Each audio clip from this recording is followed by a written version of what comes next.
Сәлеметсіздер ме? Мен Әбілқас Сағынов атындағы Қарағанды техникалық университетінің дене тәрбиесі кафедрасының аға оқытушысы Мадияров Медет Абдуллаевичпін. Менің жаппай ашық онлайн курсыма қош келдіңіздер. Алдыңғы сабақтың тақырыбы тоғызқұмалақ, бүгінгі сабақтың тақырыбы асық ату. Асық ату ойыны қазақтарды, қырғыздарды және басқа да этникалық топтарды қоса алғанда Орталық Азия халықтары арасында кең таралған дәстүрлі халық ойыны. Оның пайда болуы ежелгі дәуірмен және осы халықтардың көшпелі өмір салтымен байланысты. Ойынның негізгі идеясы сүйектерді лақтыру, әдетте кәріптас немесе жануарлардың сүйектері және құлаған нүктелердің санын санау. Ойын аймақ пен халыққа байланысты өзгеретін арнайы ережелермен реттеледі. Әдетте ойынға бірнеше ойыншы қатысады, және жеңімпаз ұпай саны немесе арнайы комбинациялардың нәтижелері бойынша анықталады. Асық ату ойыны салт дәстүрлермен, мерекелермен және әлеуметтік жиындармен байланысты Орталық Азия халықтарының мәдениеті мен дәстүрлерінде терең тамыр жайған. Қазақ мәдениетінде асықтың маңызы. Қазақ мәдениетінде асық, азық, дәстүрлі ұлттық ойындарда қолданылатын ерекше құрал. Бұл ойындар қазақ халқының өмірінде маңызды рөл атқарды. Ойын сауыққа ғана емес, әлеуметтік интеграцияға, дене бітімінің дамуына және мәдени құндылықтардың ұрпақтар арқылы берілуіне ықпал етті. Бұл қошқардың аяғынан шыққан сүйектер. Қазақстанда қой еті өте танымал, отарлар өте көп, басқа жануарлардың, жылқылардың, сиырлардың және шошқалардың аяқтарына ұқсас сүйектер әлдеқайда сирек кездеседі. Шикі сүйектер көбірек бағаланады, себебі олар ауыр болып келеді және ойындағы асфальтқа азырақ сырғанайды. Асық ату ойынның ережелері.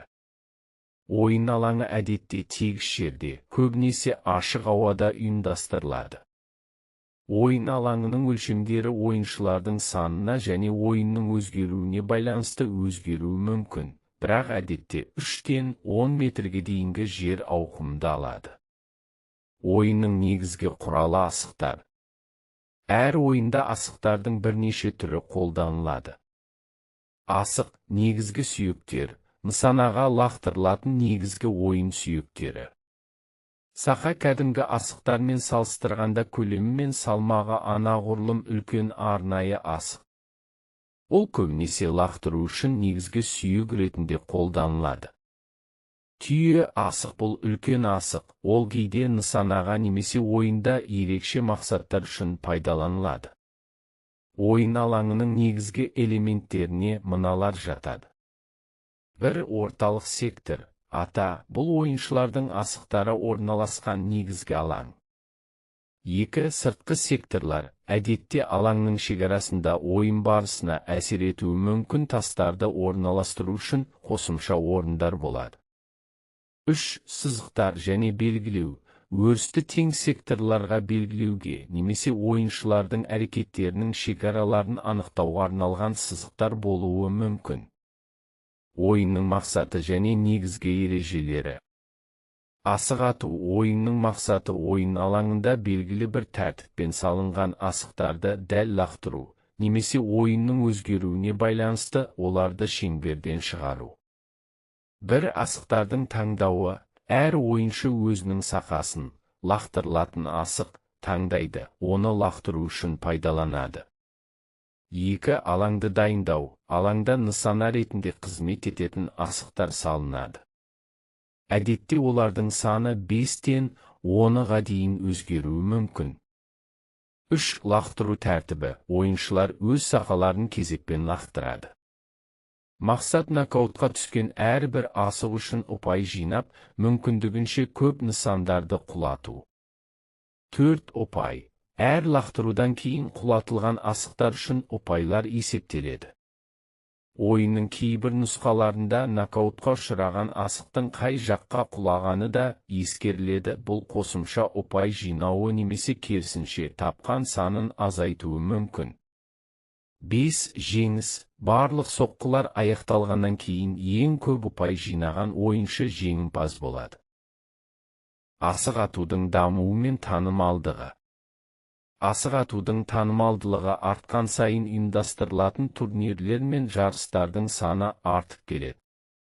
Спорт федерациялары мен мәдениет ұйымдары бұл спорт түрін белсенді түрде қолдап, дамытуда.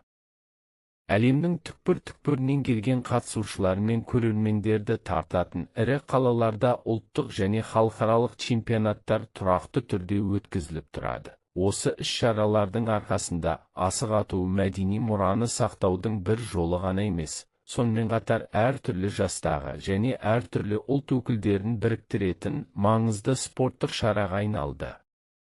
Асық ату бойынша турнирлар мен чемпионаттар. Осы жылдары асық ату бойынша көптеген турнирлер мен чемпионаттар өткен болатын. Ақтау қаласындағы ең бірінші асық ату бойынша чемпионат 26 наурыз 2023. Алматы облысы, Қарасай ауданындағы асық ату және 5 асық бойынша чемпионат 10 сәуір 2023. Солтүстік Қазақстан облысы, ұлттық спорт түрінен мемлекеттік қызметшілер арасындағы жарыс 19 маусым 2023. Румыния асық ату бойынша чемпионат 30 тамыз 4 қыркүйек 2023 жылы Франция президенті Эммануэль Макронның өзі асық атуды ойнауға тырысты. Өткен жылдың қараша айында ресми сапар аясында ол мемлекет басшысымен бірге этноауылға барды. Онда қонақтар үшін қазақ күресінің ұлттық күресі және асық ату ойыны бойынша көрме қойылымдары ұйымдастырылды. Бақылау сұрақтары. 1. Асық ату ойыны қай халықтар арасында кең таралған? 2. Асық ату ойынның пайда болуы немен байланысты? 3. Қазақ мәдениетінде асық дегеніміз не және ол қай жануардың сүйегінен алынады? 4. Асық ату ойынның негізгі мақсаты қандай? 5. Ойын алаңы қалай дайындалады және оның негізгі элементтері қандай? 6. Асықтардың қандай түрлері бар және олардың айырмашылығы неде? Келесі сабақтың тақырыбы қыз қуу. Назарларыңызға